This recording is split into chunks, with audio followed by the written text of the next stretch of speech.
வணக்கம் வணக்கம்.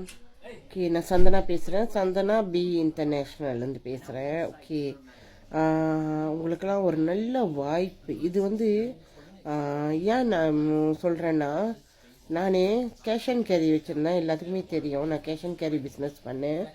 பட் எனக்கு சீக்கு வந்ததுனால என்னால் அதை கண்டினியூ பண்ண முடியல.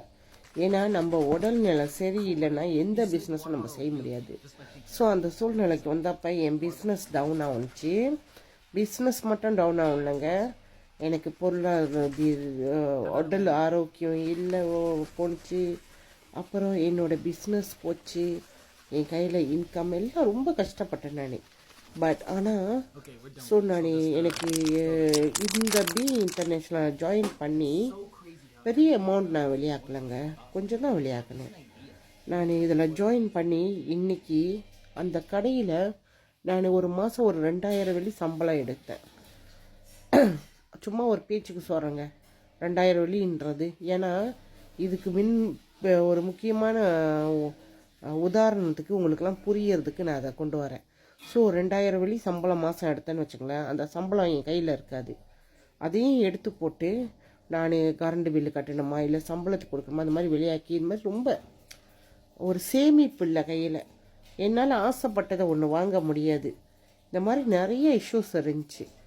இன்றைக்கி நான் இந்த பிஸ்னஸில் அந்த அந்த சம்பளத்தை 5 மடங்கு 5 மடங்கு 6 மடங்கு எடுக்கிறேன். ஸோ நீங்கள் பாருங்கள் என்னோடய சம்பளம் இன்கம் எவ்வளோன்னு. அதே நிமிஷம் ஃப்ரீ ப்ராடக்ட் கிடைக்கிது. என்னோடய கோரியாவோட டிக்கெட் ஒன்று ட்ராவல் பண்ணுறதுக்கு குவாலிஃபை பண்ணிட்டேன். இன்னும் ஒரு டிக்கெட் என் ஹஸ்பண்டுக்கு.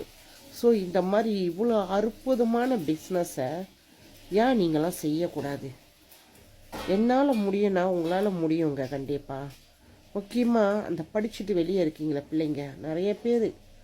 நம்மளாம் கை கட்டி வேலை செய்கிறோம். காலையில் 7 மணிக்கு போனோம்னா 7 மணிக்கு வரணும். அந்த வாழ்க்கையிலேருந்து விடுபடணும்னா இது ஒரு நல்ல வாய்ப்பு. எனக்கு புலனம் பண்ணுங்க, நான் சொல்லித்தரேன்.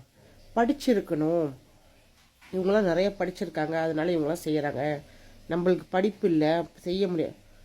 படிக்காதவங்க மூணாவது படித்தவங்க 3வது வரைக்கும் தான் படிச்சிருக்காங்க, மலாய் தெரியாது, அவங்களுக்கு காடி ஓட்ட தெரியாது. இன்றைக்கி இந்த பிஸ்னஸில் அவங்க தான் டாப் லெவலில் இருக்காங்க.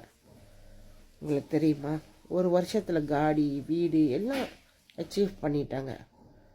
ஸோ நம்மளுக்கு படிப்பு அறிவு இருக்கணும்னு இல்லைங்க, அனுபவ பாடம் போதும்.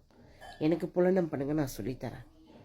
நன்றி, வணக்கம். எல்லோரும் எப்போதுமே அவங்க குடும்பத்தோடு சந்தோஷமாக ஆரோக்கியமாக இருக்குன்னு நான் இறைவனை பிரார்த்திக்கிறேன்.